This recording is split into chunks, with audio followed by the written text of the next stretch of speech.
Olá! No início deste ano, como sempre acontece, o governo bloqueou uma parte do orçamento dos ministérios. Ocorre que, desta vez, a liberação desses recursos está mais difícil. São várias as razões. Uma delas é que a economia segue em ritmo muito lento. Sem melhorar a produção, o consumo e com elevado desemprego, a arrecadação de impostos está abaixo do esperado. Para complicar, o governo agora tem um teto de gastos. Resultado: vários órgãos anunciam redução de atividades porque não tem dinheiro em caixa. O Expressão Nacional de hoje quer saber como sair desta sinuca de bico, como evitar gastar recursos que não existem e, ao mesmo tempo, manter o funcionamento de serviços públicos essenciais. Eu recebo hoje Ricardo Gomes, professor do Programa de Pós-Graduação em Administração da Universidade de Brasília, o deputado Bom Gás, do PT do Rio Grande do Sul, o deputado Júlio César, do PSD do Piauí, e Felipe Salto, economista, diretor da Instituição Fiscal Independente, órgão do Senado Federal. Eu sou Maristela Santana e você está convidado a participar do nosso debate pelo e-mail expressãonacional@câmara.leg.br, o Twitter @xnacional ou o WhatsApp 61 99 620 2573. Senhores, boa noite. Muito obrigada por terem aceito o nosso convite para esse debate. Felipe Salto, eu gostaria de começar com você. Nessa segunda-feira, o ministro Henrique Meirelles sinalizou pela primeira vez a possibilidade de mudança na meta de déficit de 139 bilhões de reais. Alguns outros integrantes da equipe econômica já vinham sinalizando, mas o ministro Henrique Meirelles, ontem foi que ele falou um pouco mais sobre esse assunto, né? E aí, eu olhando o relatório que vocês elaboraram, vocês dizem o seguinte, que apesar da existência dessa meta de resultado primário, a regra do teto de gastos, apenas a meta tem pautado a política fiscal. Segundo vocês, somente a partir de 2020, o teto será protagonista e seu cumprimento exigirá mudanças estruturais nas despesas obrigatórias. Eu queria que você explicasse para a gente, à luz dessa possibilidade de mudança, o que vocês querem dizer com isso, como somente o déficit está sendo considerado pelo governo?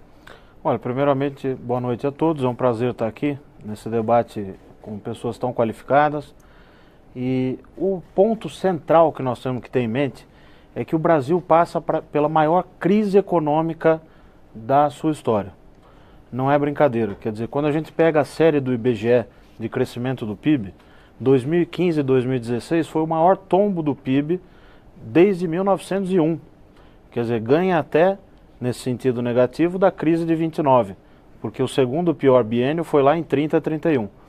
Nesse contexto, é difícil recuperar as receitas do governo. Não é da noite para o dia que a coisa vai acontecer. O ponto positivo é que o governo fixou um norte, que é o teto de gastos públicos. O ponto difícil, negativo, é que ele não vai resolver as coisas como num passe de mágica. Ele explicita aquilo que os economistas gostam de chamar de restrição orçamentária. Explicita que o dinheiro não dá em árvore, que a gente precisa ter uma discussão mais transparente, colocar luz sobre as contas para definir aquilo que é prioritário, aquilo que não é prioritário e conseguir ter um Estado com as contas saneadas, que possa, a partir disso, caminhar. Então, a questão da meta fiscal, ela é importantíssima, porque o teto de gastos, nos seus primeiros anos, ele não gera uma restrição para valer. Ele ainda gera uma folga até 2020. A meta mais importante nos 3 primeiros anos é a meta chamada da LDO, a Lei de Diretrizes Orçamentárias, que é a base do nosso orçamento. Essa meta, que esse ano é de 139 bi, no caso do governo central, nós ainda temos uns números, que você até menciona no relatório, mostrando que ainda é possível cumprir essa meta, desde que se mantenha o contingenciamento que foi prometido e considerando essas receitas extras, tem alguma incerteza e tudo mais, mas por hora o nosso cenário continua a ser de cumprimento da meta do setor público consolidado. Mesmo que o governo central fique um pouco mais negativo do que esse 139, ainda mantemos o cenário de cumprimento da meta do setor público consolidado, que inclui estados e municípios.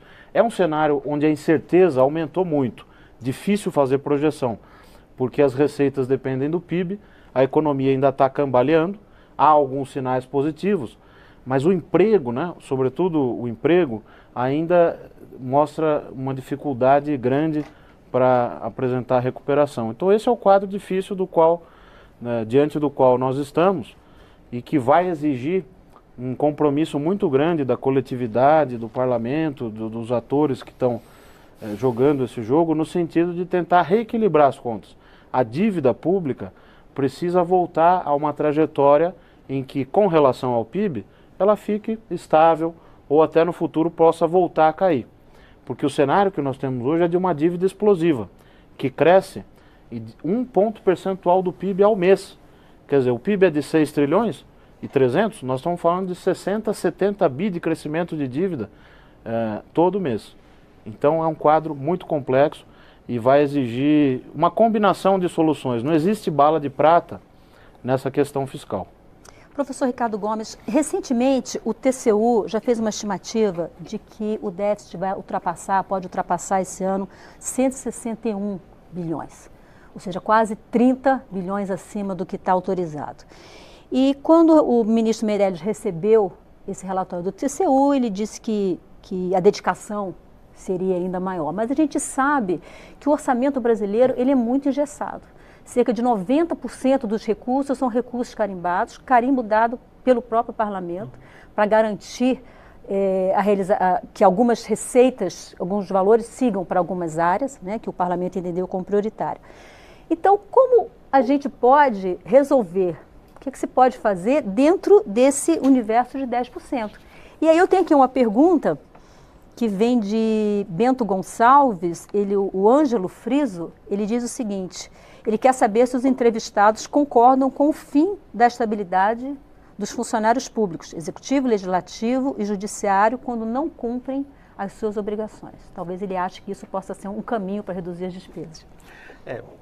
Boa noite a todos, obrigado pelo convite, é um grande prazer estar aqui debatendo com vocês esse momento muito difícil da nossa história, né? E um momento que ele acontece logo depois de 10 anos, né, de situação tranquila tranquila entre aspas, né, com relação à inflação, com relação a crescimento. Lá fora as pessoas perguntavam assim, olha, o que o Brasil está fazendo para crescer tanto? Eles diziam que o Brasil era o novo tigre, né? Eles diziam que era o tigre sul-americano, estava crescendo muito.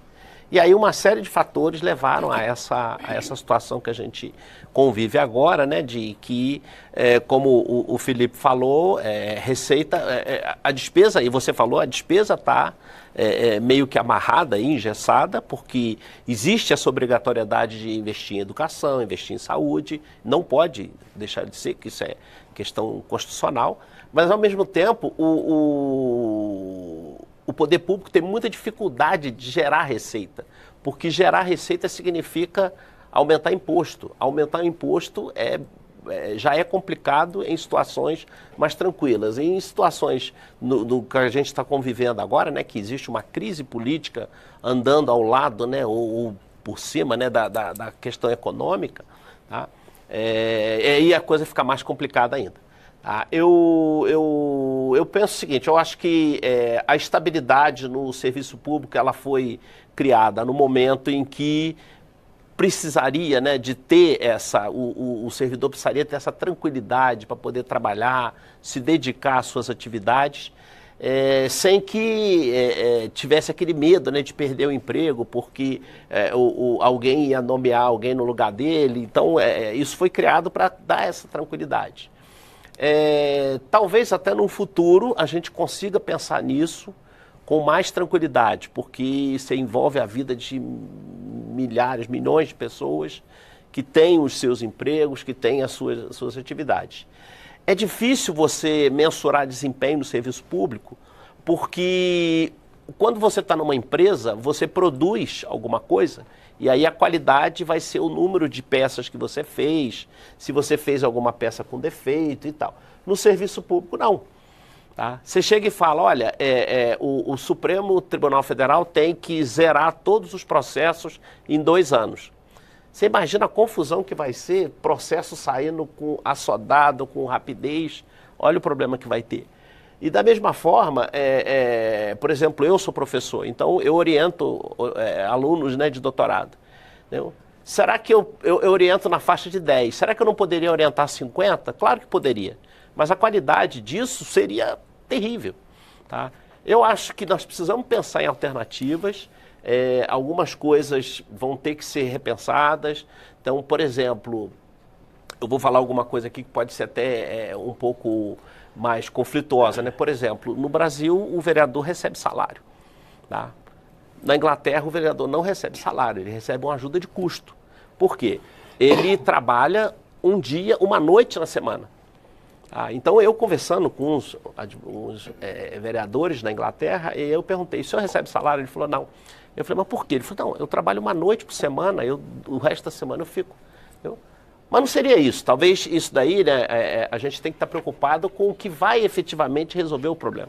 Porque às vezes você vai criar um problema achando que aquilo vai ter um efeito na receita ou na despesa e vai ser só estresse, vai ser só crise, porque não vai efetivamente resolver o problema. Deputado Bongás, recentemente o presidente da Câmara, o deputado Rodrigo Maia, se manifestou contrariamente a qualquer mudança na meta do déficit de 139 bilhões. Para que essa meta seja alterada, o Executivo vai ter que pedir uma autorização para o Parlamento. Você acha que essa autorização passa aqui dentro?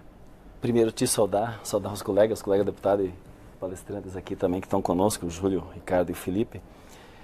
Olha, eu queria, antes de entrar nesse ponto, porque, na verdade, o Meirelles anunciou a possibilidade de troca. Que ele fez a fala dele, eu até ouvi a fala dele ontem, onde ele, inclusive, admitiu que, neste momento, não está prevendo aumento de impostos. Mas, quando ele diz neste momento, já fica uma preocupação, porque se eu diz nesse momento, significa que no outro momento pode vir.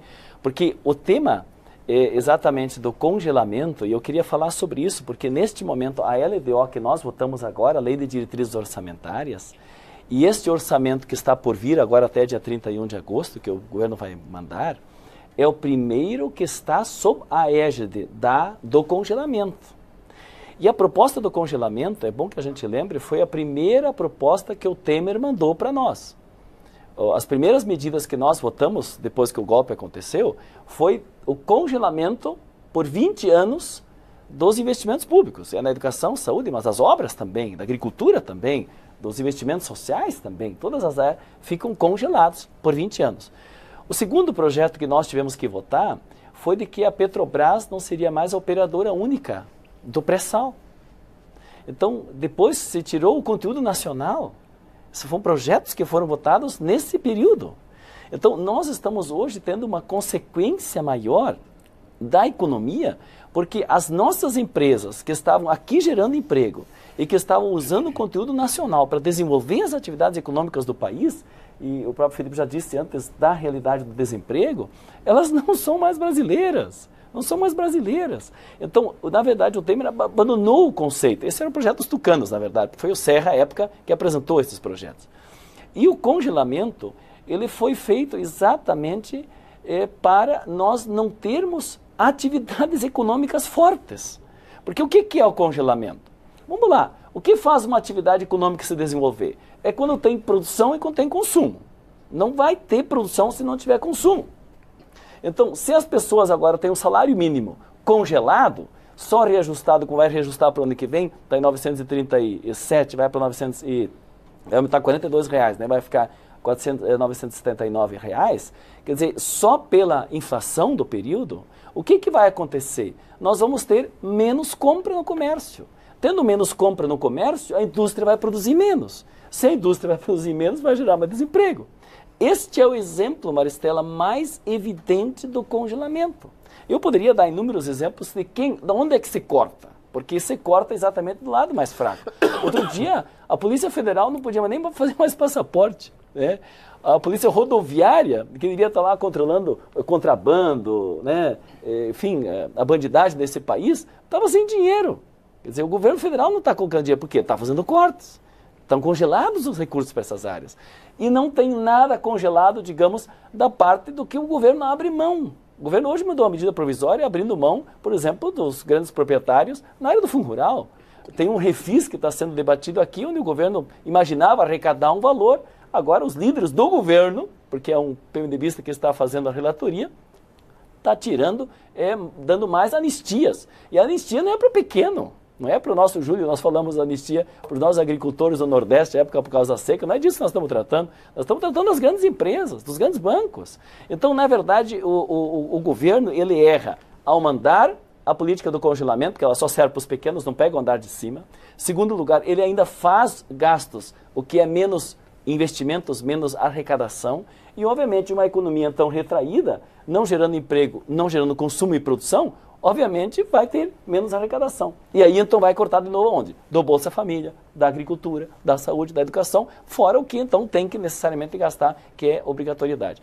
Então a meta fiscal que hoje está em torno do déficit calculado em 139, o que o governo faz? O governo, com toda a gastança que está fazendo agora, para que deputados votem, querem votar amanhã, que ele não seja acatada a denúncia que o procurador fez por crime comum, por corrupção, né, por beneficiamento.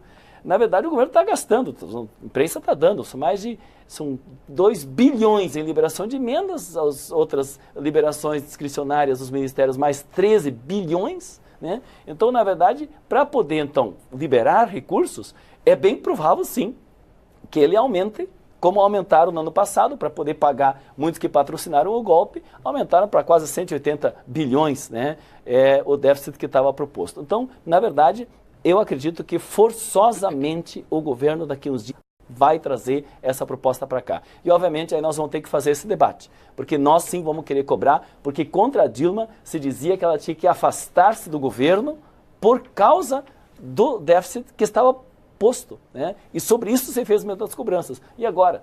Entendeu? É uma contradição. E aí eu quero encerrar minha frase aqui muito séria sobre isso. O governo e o próprio Meirelles, o Temer, eles diziam assim: nós vamos fazer o congelamento para evitarmos o pior, que é aumento de impostos. Então fizeram o que era ruim, que é o congelamento. E agora, se queriam evitar o pior, não evitaram. E o pior dos aumentos de impostos ainda, que é o pior. Se fosse taxação progressiva, renda, lucros, enfim, não. É da população. Por isso que os caminhoneiros estão hoje aí voltando de novo nas ruas, né, porque no diesel direto que vai para o caminhão, né, o imposto do PIS/COFINS, no caso que eu estou falando, da gasolina e do combustível. É o pior aumento de imposto que pode ter, porque isso vai ser transferido, não se enganem, vai ser transferido para o custo de produção. Deputado Júlio César, PSD do Piauí. Deputado, eu tenho aqui uma pergunta. Ele é de Wellington da Costa Santos, lá de Teresina. Ele diz o seguinte: aqui no Piauí temos alguns serviços públicos ameaçados por falta de dinheiro. Ou seja, orçamento. Nosso estado corre risco de ficar com algum serviço público parado por falta de orçamento. Então eu gostaria que o senhor respondesse ao Wellington, deputado, e falasse também a sua avaliação. Passa uma proposta do governo de aumentar o déficit primário? Primeiro, toda essa emenda constitucional, a 95 do gastos públicos, ela prevê um controle das despesas.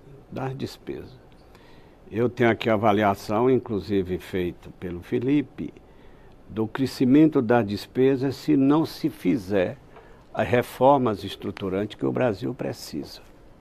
Não é possível que cresça, como vem crescendo, o déficit da Previdência. As renúncias fiscais, localizadas e privilegiando região, estado do Brasil. As despesas extraordinárias, as receitas extraordinárias, o governo vendendo seus ativos para cobrir parte do seu déficit, que isso vai exaurir. E também o crescimento de despesas pessoal. Eu venho aqui, o Felipe fez aqui um crescimento, eu tenho, Felipe, é um relatório seu, que de 2017, as despesas obrigatórias até 2030, elas vão crescer mais de 100%. A da Previdência, que é 560 bi prevista esse ano, vai para mais de 1.360 nesse período de 2017 a 2030.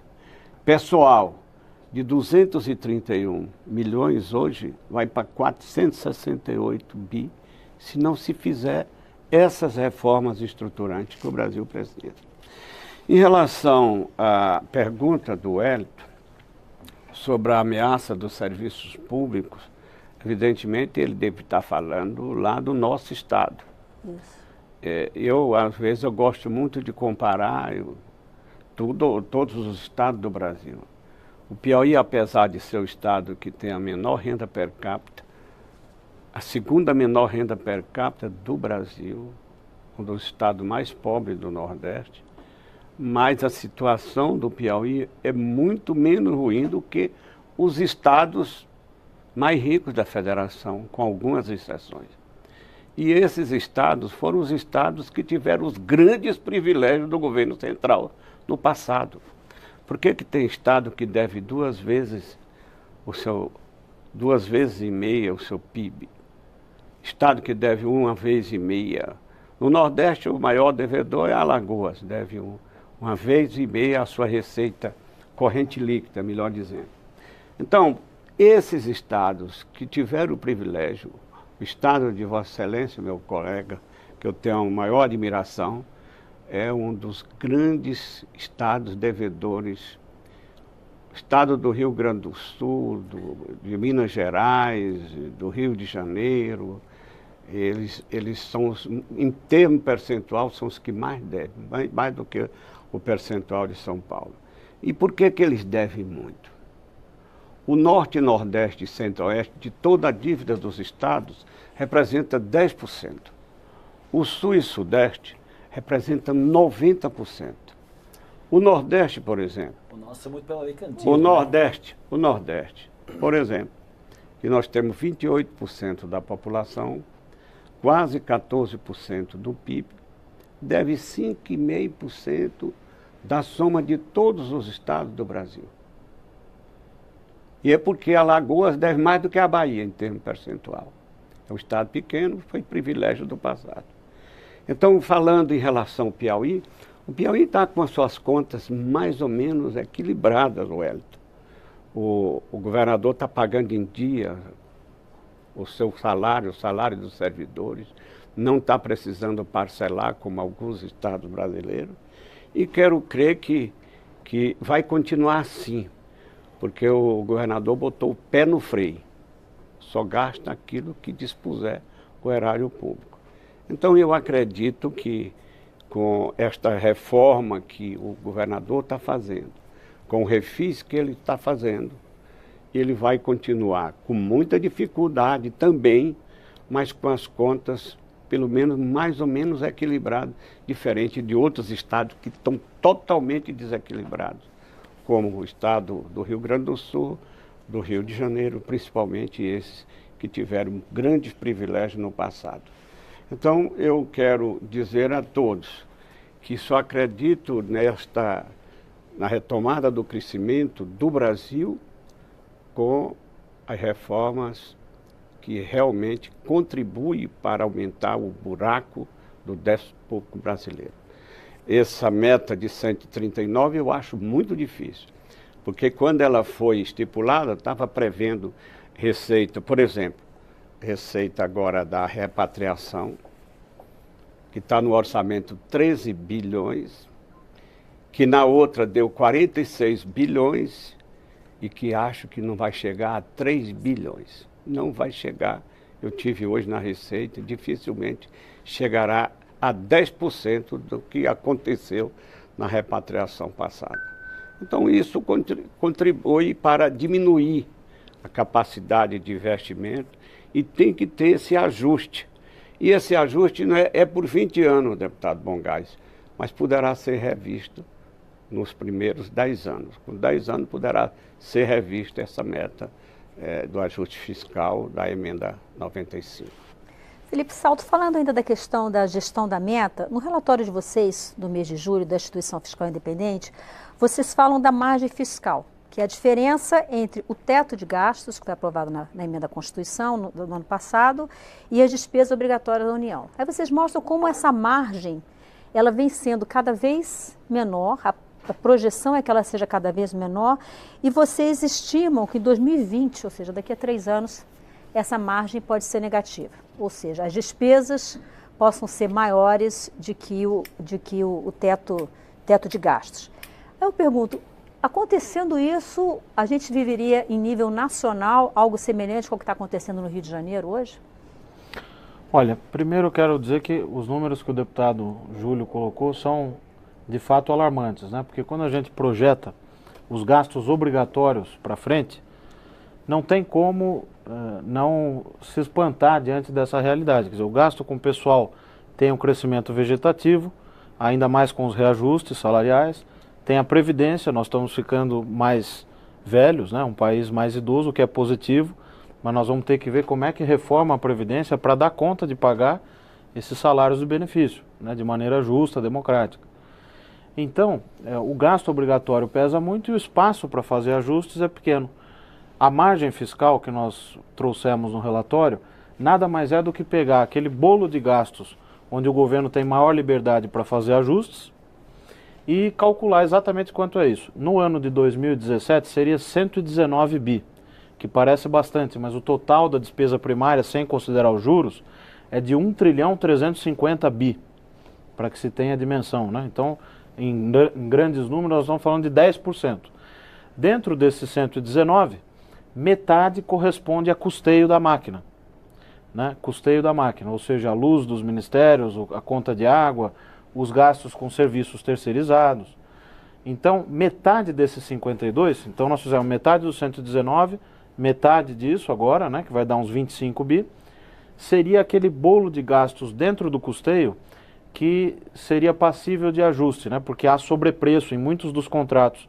O setor público não é como uma empresa privada que tem aquela busca incessante pelo lucro, pela sua natureza, a busca dele é pelo bem-estar social e tudo mais, fazer políticas públicas de boa qualidade.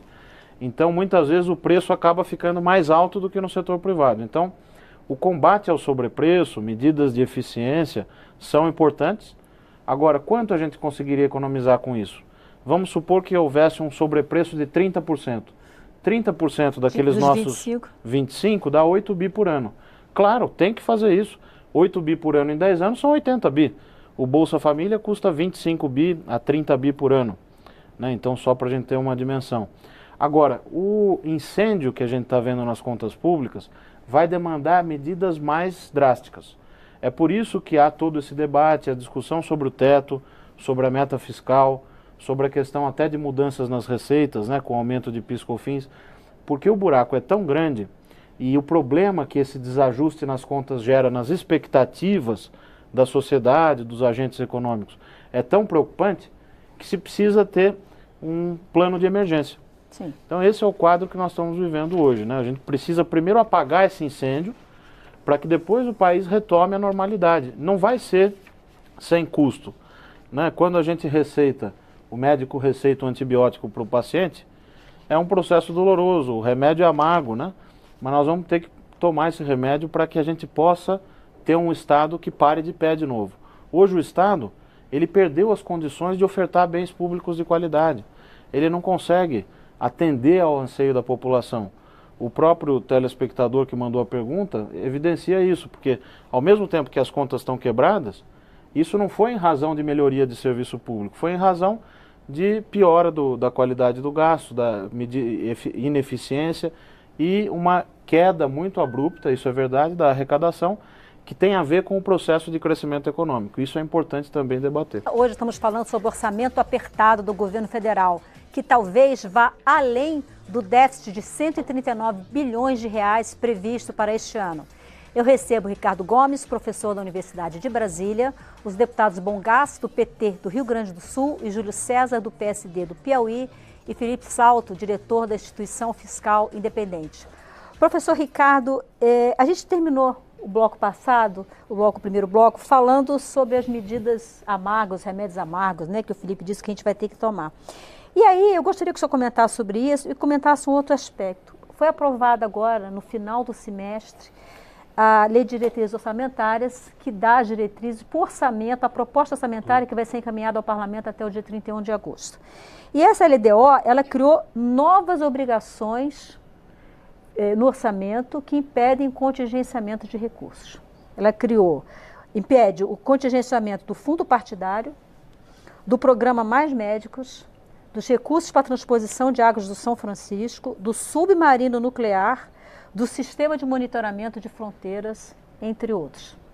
Então a gente falava que só tem 10% de margem, e agora ainda tem mais isso. Você acha que o parlamento está contribuindo positivo ou negativamente para essa gestão? Eu me coloco numa situação bem na frente de 2 parlamentares, mas o bom de ser acadêmico, né, porque o acadêmico ele pode jogar pedra na vidraça de todo mundo, que não tem problema, né? Você tem o manto da academia. Eu queria voltar no que o Felipe lançou, na ideia que ele estava colocando, de que é um doente, né, que você dá antibiótico e o cara melhora. Mas não adianta nada se, por exemplo, uma pessoa que tem uma infecção respiratória, ele continua morando numa casa que está cheia de mofo, cheia de alergia e tal, produtos alérgicos, e ele continua doente. Então ele toma o antibiótico, melhora e volta para aquela mesma situação. As reformas estruturantes aí é mais uma questão até de pensar o país lá na frente, entendeu? Por exemplo, a nossa educação ela está piorando. Ela vem piorando. Eu estou rodando uns dados, né, de uma pesquisa que eu estou fazendo, né, com municípios acima de 100 mil habitantes. Se você aumentar o número de vagas, porque na escola fundamental, né, você tem a oferta de vagas do município, do estado, em alguns casos do governo federal e escolas privadas. Se você aumentar o número de vagas ofertadas pelo município, o desempenho das crianças na Prova Brasil vai cair. Ou seja, que isso? A educação, ela é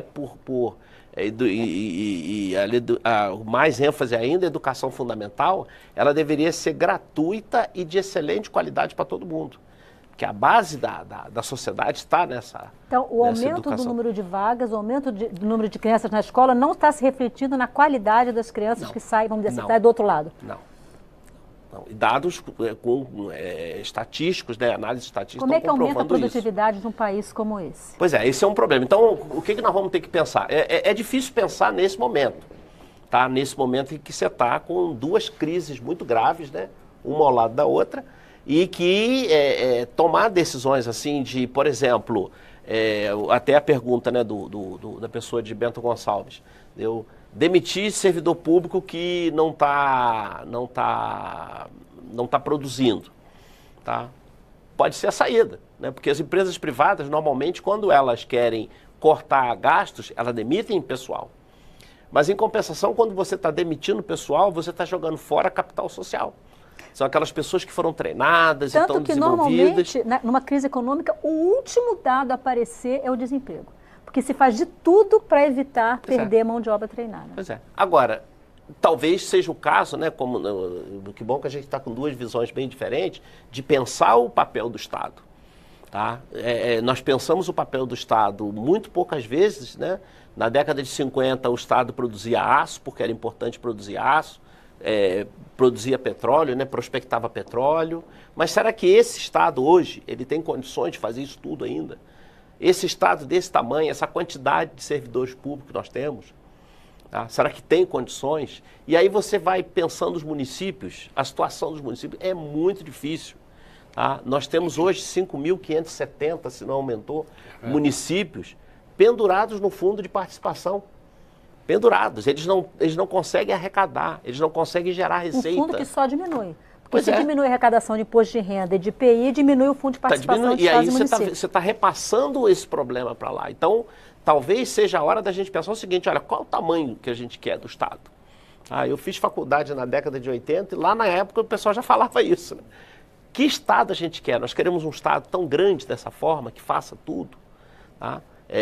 Nós queremos um Estado que seja empregador. Tá? Quando você olha um município pequeno, você vai ver que a grande parcela da população está empregada no setor de serviços. Mas não é de comércio, é pouca coisa de comércio, é mais empregados da prefeitura.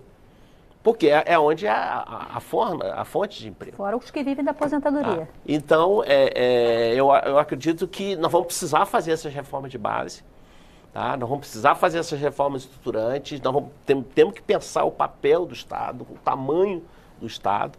Tá? Para que a gente consiga ter para que o antibiótico faça efeito, né? Porque daqui a pouco o antibiótico não faz mais efeito. Tá? Se a gente precisar ter um choque, ainda bem que a inflação está controlada, mas se tivesse que ter um outro choque inflacionário aí, não sei se ele teria o mesmo efeito do Plano Real. Tá?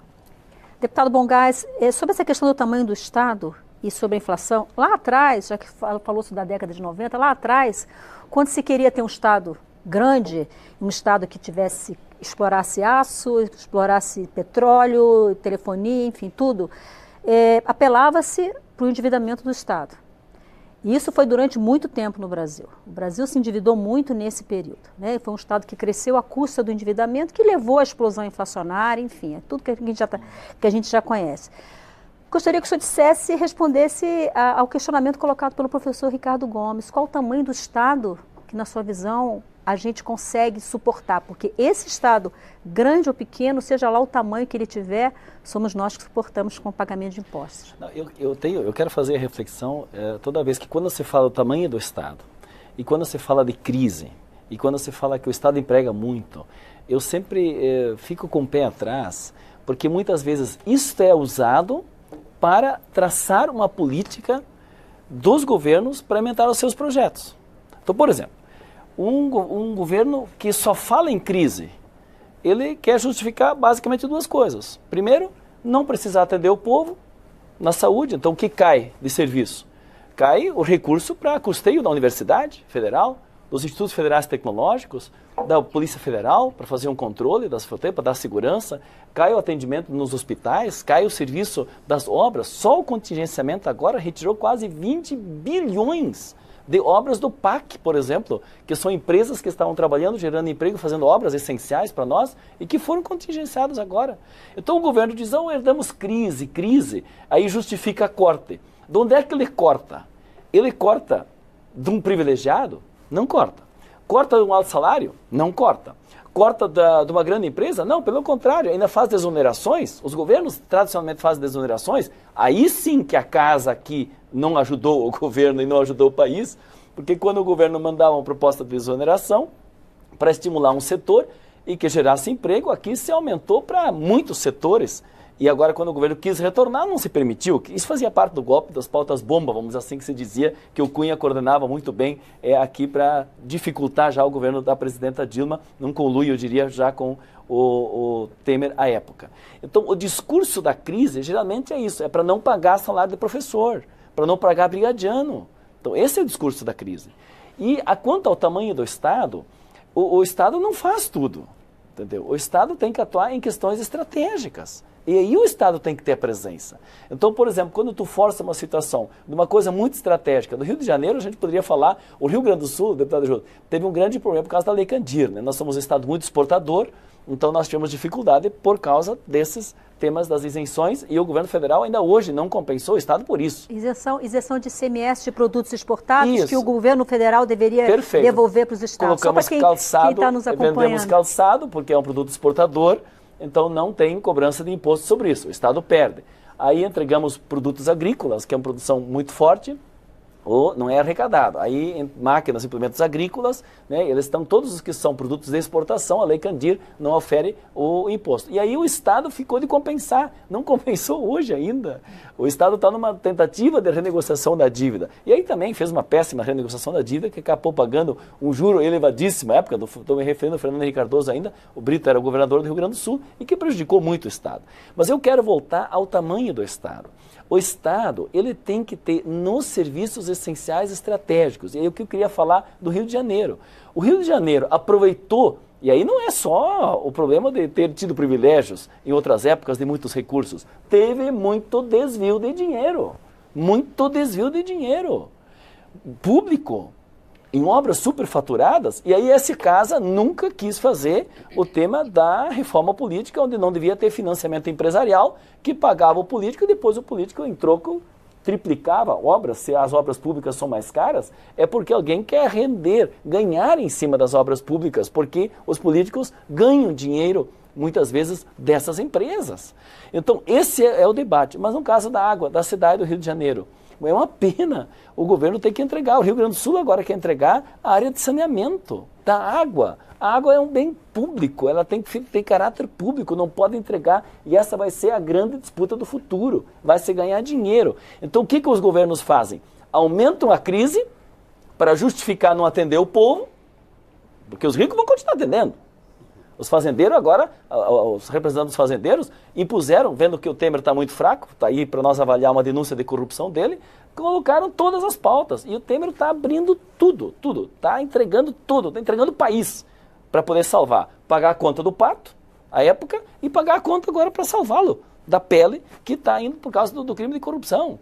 Então, na verdade, aí que entra, aí tu entrega uma água para as empresas privadas ganharem, ou vou entregar um banco, que no Rio Grande do Sul querem entregar ainda, ou a Procergs, ou, entendeu?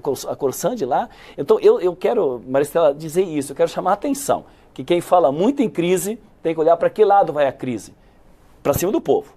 Salário mínimo é do povo. Menos dinheiro para o hospital é do povo. Menos dinheiro para a saúde, para a educação, do Ciências Sem Fronteiras ou do FIES. O governo federal mandou o FIES, nós estamos para avaliar ele agora, uma medida provisória. Nós tínhamos uma carência de 1 ano e meio para o aluno poder começar a pagar a sua faculdade quando ele termina. Agora não tem mais carência. Em nome de quê? Temos que ter o controle fiscal. Então o controle fiscal para o pobre do estudante conta. Para o pobre do agricultor, que eu tenho os dados aqui, uma redução drástica em toda a assistência técnica, pesquisa, financiamento para a agricultura, aí conta. Então o governo usa o discurso da crise para implementar o seu plano. Não pega nada de reforma estrutural, que é uma taxação progressiva de impostos. Isso é estrutural, isso não entra. E ainda libera o conjunto de gastança, que se alguém reclamava de gastança, pode ver hoje o que o governo está gastando, em que está gastando. 4 vezes mais viagens dos aviões da FAB, mais liberação de parlamentares e recursos para parlamentares, né, para agora prestes à eleição, liberação no PIS/COFINS, agora no REFIS, vai anistiar de novo os grandes, né, agora no Fundo Rural talvez chegue a 20, a 30 bilhões, eu vi um deputado falando em 50 bilhões, que os grandes vão deixar de arrecadar, não é menos dinheiro que entra nos cofres públicos. Deputado Júlio César, a gente falando ainda sobre a LDO, eu comentei aqui de uma nova proibição de contingenciamento que foi aprovada, mas por outro lado também foi aprovado nessa LDO que os bancos públicos federais vão ter a obrigação de divulgar na internet os destinatários dos subsídios concedidos com recursos do Tesouro Nacional. Como juros mais baixos, isso tem um impacto fiscal muito grande, para operações acima de R$1 milhão. Né? Isso aumenta a transparência na gestão desses recursos, né? E que dizem que é o melhor desinfetante, né? A luz do sol, não é isso que se diz? Então eu gostaria que o senhor falasse um pouco sobre essa questão, esses dois pontos da LDO que foram aprovados, se quiser falar também sobre o tamanho do Estado. Esse que proíbe novos contingenciamentos em várias áreas e esse que dá mais transparência às operações realizadas pelos bancos públicos. Bom, o banco público que tem mais privilégio do Tesouro é o BNDES. O BNDES tem quase 450 bilhões do Tesouro, que foi captado no mercado a taxa Selic, e que ele faz o empréstimo pela metade, às vezes, do valor da taxa de captação. E essa diferença é bancada pelo Tesouro. O empréstimo de longo prazo, que vai até 2050, 2060, o Tesouro vai ficar bancando essa diferença durante esse período todo. Então, eram 500 e tantos bi. O BNDES devolveu 100 bilhões no ano passado, o governo pediu para pagar uma parte do seu déficit. Tem também o FAT. O FAT, que é do trabalhador, quase 200 bilhões. E está lá financiando as grandes empresas. E a grande concentração dos financiamentos do BNDES é no Sul e Sudeste. O Nordeste, por exemplo, é 8, 8,5%, 9%. Quando bota Norte, Nordeste e Centro-Oeste, vai menos de 20% e 80% está no Sul e Sudeste. Por quê? Porque lá estão grandes empresas. Está a base econômica do Brasil. Hein? As grandes empreiteiras. As grandes empreiteiras. Então elas estão lá. Então, o grande subsídio ao crédito que o governo paga é do BNDES. Em torno de 600 bilhões, hoje era 700. A carteira do BNDES hoje é 800 bilhões, em torno de 800. E mais 600 bilhões é com o dinheiro do Tesouro ou do trabalhador do FAT, né? Então eu sou inimigo de aplicar esse dinheiro do FAT para financiamento de grandes empresas. Devia financiar as médias, as pequenas e as mini empresas do Brasil.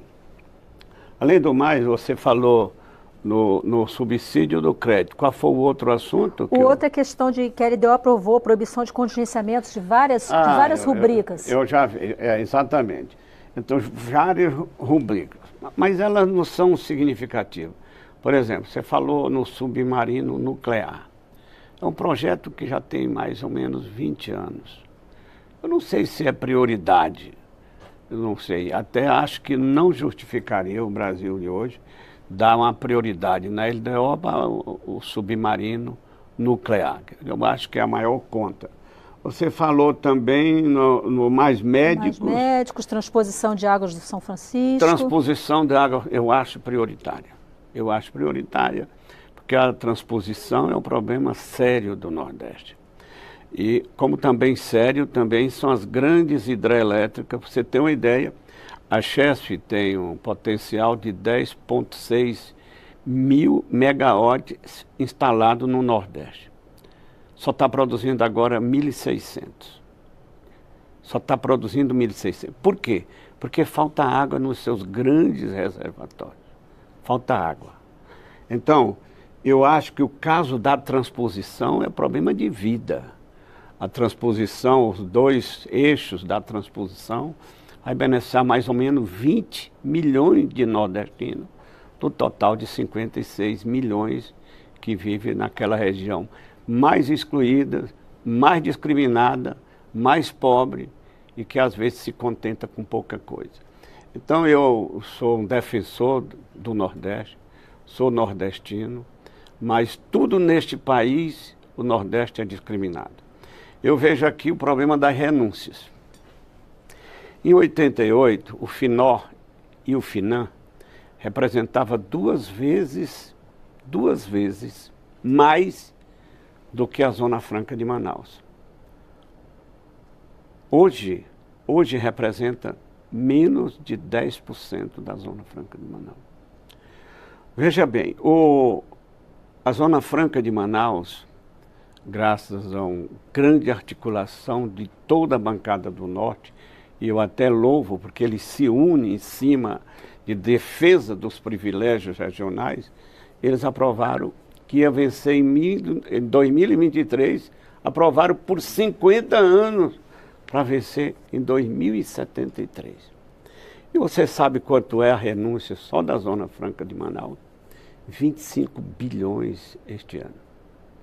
25 bilhões esse ano. O total de todas as renúncias do Brasil dá 284 bilhões, está no orçamento. E aí, até que ponto que essa renúncia de 25 bilhões está se refletindo em melhoria do IDH e melhoria de qualidade de vida na região norte do país, né? Porque primeiro é numa cidade, é a cidade de Manaus. Tem outras renúncias das áreas de livre comércio, naquelas cidades importantes dos ex-territórios. Agora, eu não vejo refletir assim significativamente na melhoria de vida do povo da região. Nós falamos aqui em Lei Candir, você falou Lei Candir. Eu sou do Piauí, mas o estado mais prejudicado do Brasil pela Lei Candir é o estado do Pará. Sabe por quê? Porque lá produz minério muito mais do que o Rio Grande do Sul e produz também pecuária, produz outros tipos, é tudo exportado. O Pará tem um prejuízo com a Lei Candir de mais ou menos 4 bilhões. Eu sou do Piauí.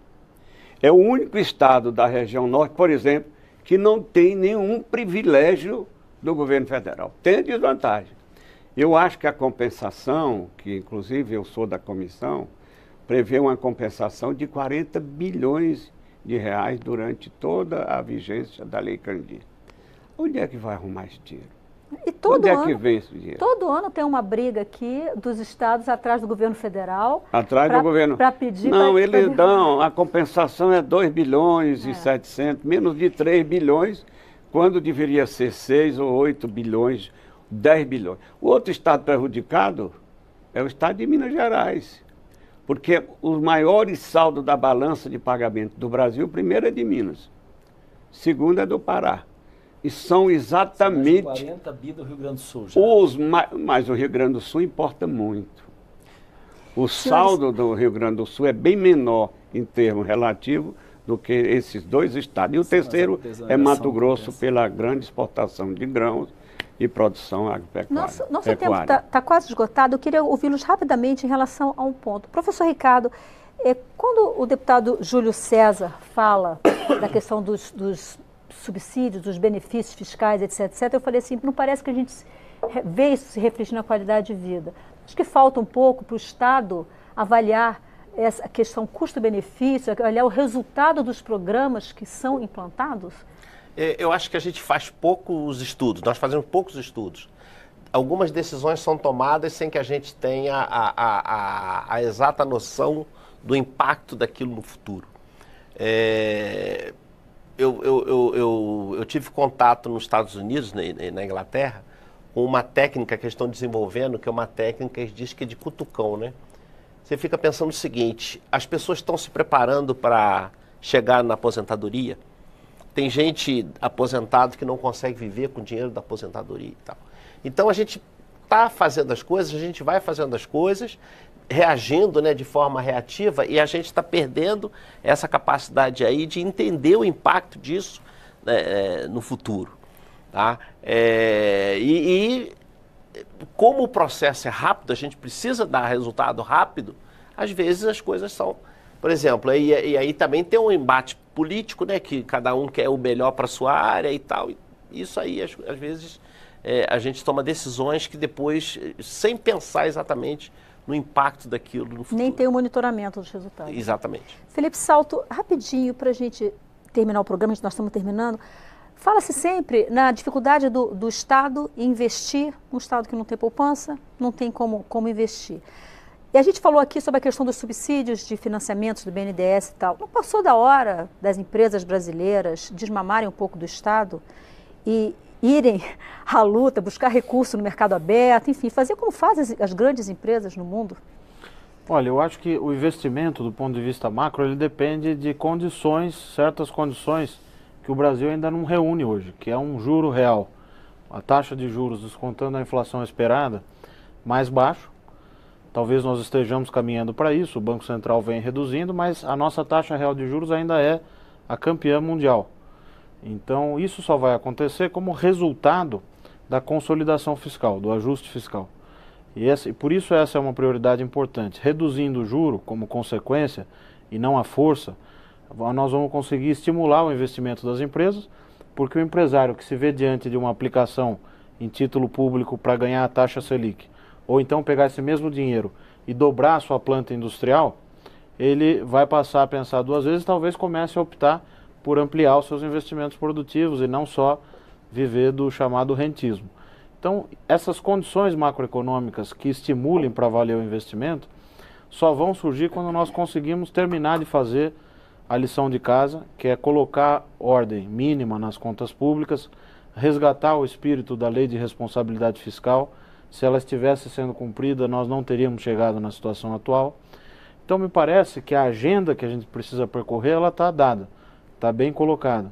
A questão é se nós vamos conseguir enfrentá-la com a profundidade e a intensidade que ela exige. Deputado Bongás, para a gente terminar o programa, o governo federal já disse que talvez priorize agora a reforma tributária, que é algo também há décadas é discutido nessa casa e que parece, pelo menos a última vez que a gente conversou aqui, parece que a gente tem um texto que está conseguindo reunir estados ricos e estados pobres como não se conseguia antes. O texto está sendo elaborado pelo deputado Luiz Carlos Raul, PSDB do Paraná. Você acha que a reforma tributária seria a nova prioridade, já que a reforma da Previdência, a reforma tributária é lei ordinária. De maneira geral, são leis ordinárias, mais fácil de passar. Eu acho que o governo vai voltar primeiro, né, com a reforma da Previdência. Fez para nós esse desastre, que foi a reforma que, exatamente, a crise se justificou, temos que fazer reformas. Então, qual é a reforma que faz? Prejudica os trabalhadores da reforma trabalhista. E ainda agora quer tirar, não vai mexer em privilégio, vai mexer no salário das pessoas, ou vão se aposentar mais ou vão se aposentar mal. E obviamente não se aposentando ou se aposentando mal, vão deixar de consumir. E aqui há um acordo, consenso, a menos que se tu não tem consumo, tu não tem produção. E se não tem produção, não gera emprego. Então, o governo está trabalhando na lógica contrária à possibilidade de arrecadação de melhorias. Sobre o tema específico da questão da reforma tributária, tem uma questão que precisa ser mexida, que inclusive resolve problemas de distorções no país, que é exatamente que as pessoas paguem o imposto, fique lá onde ele é consumido. Se o nordestino ou sulista ou qualquer lugar do país, as pessoas compram, o imposto precisa ficar lá e não concentrar aonde tem a indústria, tem a fábrica, porque aí tu permite que os lugares onde já tem uma logística, como se diz, para instalar a sua fábrica, tenham mais estímulos e, obviamente, se tem renúncias fiscais ou desonerações que são feitas, ou se tem guerra fiscal, que é aquela política que o Estado abre mão para uma empresa se instalar, o que não faz para um outro setor, ele dá terreno, paga conta de água, paga conta de luz, faz todos os estímulos. E, obviamente, a guerra fiscal é originária da crise que nós temos hoje, que é um recurso que não vai para o cofre público e que falta na educação da saúde. Então, se o governo quer fazer neste sentido, aí é um debate que nós sempre lutamos. Agora, fazer a reforma sem mexer nesse gargalo e sem mexer em desonerações e não atrás de mecanismos de combate à sonegação, aí, obviamente, que os estados, esse discurso de crise só vai servir para realmente tirar benefícios e direitos dos trabalhadores. Ouvi o deputado Júlio César para a gente terminar o programa. Deputado Júlio César, eu tenho certeza absoluta que o senhor vem acompanhando a reforma tributária, se não for membro da comissão especial, vem acompanhando a reforma tributária, porque tem um impacto muito grande nos estados pobres, estados do Nordeste. O senhor acha que se for dada prioridade para essa matéria, ela passa dessa vez no parlamento? Eu acho que passa. Tem é muito polêmica, porque reforma tributária, todas as unidades federadas querem ganhar. E na hora que puxa para um lado, tira um pouco de outro. Tem compensação e tudo. Então, a reforma tributária e a reforma da Previdência, elas são inadiáveis. Eu estou aqui com os déficits da Previdência. Em 2010, a Seguridade Social, 66 bi. Em 2011, 58. Em 2012, 76. Em 2014, 130. Em 2015, 166. E 2016, 258. Seguridade, que engloba a Seguridade saúde, Social. assistência Esse e previdência. É o déficit. Então, se nós não fizermos urgentemente essa reforma da Previdência e a reforma tributária e que dê uma divisão diferente do que é hoje, dentro do Pacto Federativo, a União fica com quase 60% do bolo tributário nacional. Os estados com 25% e 26%, e os municípios, onde estão os problemas e a solução do povo brasileiro, ficam com 16, 17. Então, reforma tributária tem que mudar a divisão do bolo tributário nacional, mesmo que a competência arrecadatória seja da União ou seja dos estados, mas que vá mais dinheiro para os municípios. Deputado Júlio César, PSD do Piauí, muitíssimo obrigado por sua presença aqui no nosso programa. Professor Ricardo Gomes, da Universidade de Brasília, muito grata também. Eu que agradeço. Por sua participação. Professor Felipe Salto, diretor da Instituição Fiscal Independente, muito grata também por suas explicações. Deputado Bongas, PT do Rio Grande do Sul, muito grata também por sua presença aqui. Você de casa que nos acompanhou e participou do nosso programa, muito obrigada pela audiência, pela participação. Na próxima semana nós vamos falar das perspectivas para o país após a decisão da Câmara sobre o processo contra o presidente Temer. O Expressão Nacional volta na próxima terça, às 9 da noite, ao vivo, aqui na TV Câmara. Eu sou Maristela Santana e eu espero você. Até lá.